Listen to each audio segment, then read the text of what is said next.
Salutations everyone! Welcome to the first ever systems blog for PotterworldMC. Just a little introduction. We are excited to begin a series of video blog updates to better include our community on the back-end development for Potterworld. With these blogs, our aim is to be transparent with our design process and evolve our systems with our players' feedback in mind. So let's get started on this first blog. In the last few months, we have released player polls about specific aspects of Potterworld's core systems, those being talents versus spell trees and leveling mechanics. Our goal for these polls is to get player feedback on how certain systems feel to the community and to help us figure out what is the best iteration of these systems. We want to review the last two polls and discuss where we want to go with the feedback that we received.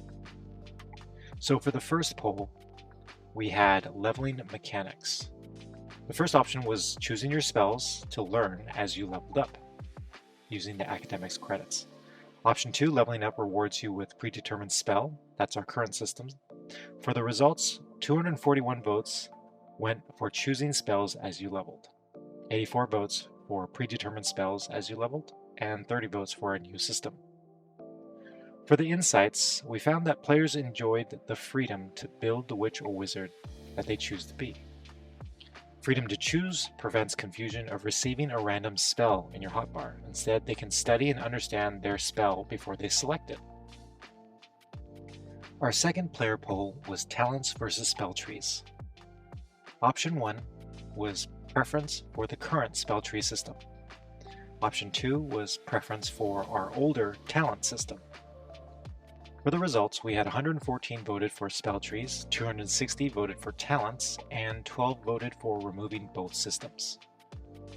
For the insights, here are our conclusions. Players dislike having to read talents via numbers. Spell trees system had a lot of upfront math to invest points into each spell versus talents that had a flat increase for each talent. We realized that any changes to these systems in the future should account for this and make it easier to understand. Spell trees force players down very specific build routes, as each spell tree selection was only tied to that one specific spell. Players much preferred the old system where investing a specific talent point affected many spells that fell into the same category. Example, radius, range, and duration. Each talent was more individually impactful because it affected multiple spells in the player's tree versus spell trees that only affected one spell. So, what are we going to do with all this information? We're in the process of designing the next evolution of what Potterworld's core systems will become based on the user feedback and experience of what has worked and what hasn't. Potterworld is always in a state of constant trial. We are always searching for the fun. With the help from the community, we are confident that we can nail down some commonalities and directions that we are eager to implement into our core design. Core changes take time to implement. We don't want to fall into the mistake of promising dates or timeframes, as we have learned that development at this scale takes time. So at this current stage, we aren't going to promise any time frame for changes, but instead release these video blogs to keep everyone in the loop. So, what is on the horizon? Alongside the core work that we are designing, we wanted to talk about what is also coming on the horizon. The work on core is a substantial amount of work that will require all hands on deck for our game design teams. And as such, we had to identify what our focuses were and how to move the team onto them. To talk about some things that are coming up in the soon future, we have reputations, over 100 new repeatable quests that will allow players to level up faster than before. These quests will serve as in-between experience fillers that can help players reach the next quest thresholds for leveling. Each town will have their own quests and reputations to build, which will reward the players with experience and cosmetics. First year experience. We have a desire to polish up our new player experience once they get sorted. To build our community, we need to make sure that our starting quests are clear and bring our new members on a journey that they won't forget. With this, we will be adding new tutorials and reformatting the quests to be in their own separate instance of the school that will help them successfully learn the systems of our game. The first year experience quests will also become repeatable if the information wasn't clear the first time. Another thing coming is the Rising Healer questline, a new 6-part questline that spans across multiple regions involving Via, a student at Hogsworth, as you both learn the art of healing. This will also coincide with the release of the revamped Merlin's Magical Hospital. Fast travel. We have 2 fast travel quests remaining that will connect a few separate towns on the world, so look for that. And finally, Woodshire. Our last release before shifting focus on core systems will be Woodshire, the new town teased some time ago. As we approach this release, you'll learn more about it and the secrets that are hidden within the walls of Woodshire. Next, we have creature designs. We want to make enemy AI changes. Our philosophy here is we want to make our combat creatures more interesting to fight, especially the bosses.